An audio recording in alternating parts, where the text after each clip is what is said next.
একদম শৈশবকালে ট্রেনে ভিক্ষা করে বেড়াতেন। পরে তার লেখা বই যখন সিনেমায় রূপান্তরিত হয় সেটা অস্কার নমিনেটেড হয় এবং তিনি বর্তমানে 5 মিলিয়নেরও বেশি অর্থের মালিক। সারু ব্রায়ারলে ওরফে সারু শেখ, যার জন্ম মধ্যপ্রদেশের খান্ডোয়া অঞ্চলে। জন্মের পরে সে আর তার দাদা গুড্ডু দুজনে মিলে সকালবেলায় বেরোতেন ট্রেনে ভিক্ষা করতে, কারণ 4 ভাই বোন আর মায়ের সংসারে উপার্জন করার মতো কেউ ছিলই না। এইরকম একদিন ট্রেনে ভিক্ষা করার পরে সারুর বড় ভাই গুড্ডু সারুকে বলল যে তুই এই প্ল্যাটফর্মে বস, আমি একটুখানি আসছি। কিন্তু সময় চলে যায়, গুড্ডু আর ফেরে না। যখন অনেক রাত হয়ে যায় সারু ক্লান্ত হয়ে একটা ট্রেনে উঠে পড়েন। সেই ট্রেন চলে আসে মধ্যপ্রদেশ থেকে হাওড়ায়।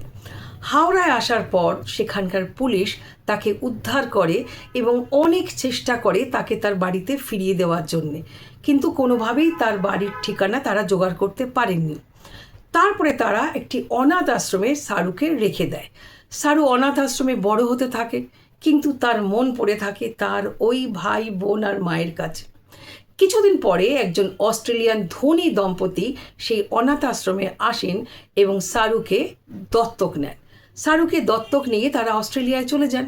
সেখানে যথেষ্ট স্বাচ্ছন্দ্যের মধ্যে তারা সারুকে বড় করে, কিন্তু সারু যতই বড় হোক তার মন কিন্তু পড়ে থাকতো ওই মধ্যপ্রদেশে মা ভাইদের কাছে। এইভাবে কেটে যায় 25 বছর, কিন্তু সারুর পক্ষে তার অতীত, তার শৈশব ভোলা সম্ভব ছিল না। তারপরে গুগল আর্থের সাহায্যে রেল লাইন ট্র্যাক করে হঠাৎ একটি তিনি ওয়াটার ট্যাঙ্ক দেখতে পান। তাতে তিনি বুঝতে পারেন যে ওয়াটার ট্যাঙ্কের আশেপাশেই তাদের বাড়ি। তিনি চলে আসেন ইন্ডিয়াতে। ভারতবর্ষে এসে সে খুঁজে তার মাকে বের করেন। মাকে পাওয়ার পর আনন্দে দুঃখে দুজন দুজনকে জড়িয়ে ধরেন এবং সারু তখন বলে যে মা, গুড্ডু কোথায়? মা বলে, বাবা, গুড্ডু তো আর নেই। যেই দিন তোমরা দুজনে হারিয়ে গেছিলে সেই দিন গুড্ডু অ্যাক্সিডেন্টে মারা যায়। এতে সারুর মন আরও খারাপ হয়ে যায়। সারু একটা তার জীবনের ওপরে একটি বই লেখে, আ লং ওয়ে হোম, যেই বইটার ওপর সিনেমা তৈরি হয় এবং সেই সিনেমা অস্কার নমিনেটেড হয়। কেমন লাগলো আপনাদের এই সারু ব্রায়ারলে ওরফে সারু শেখের কাহিনী?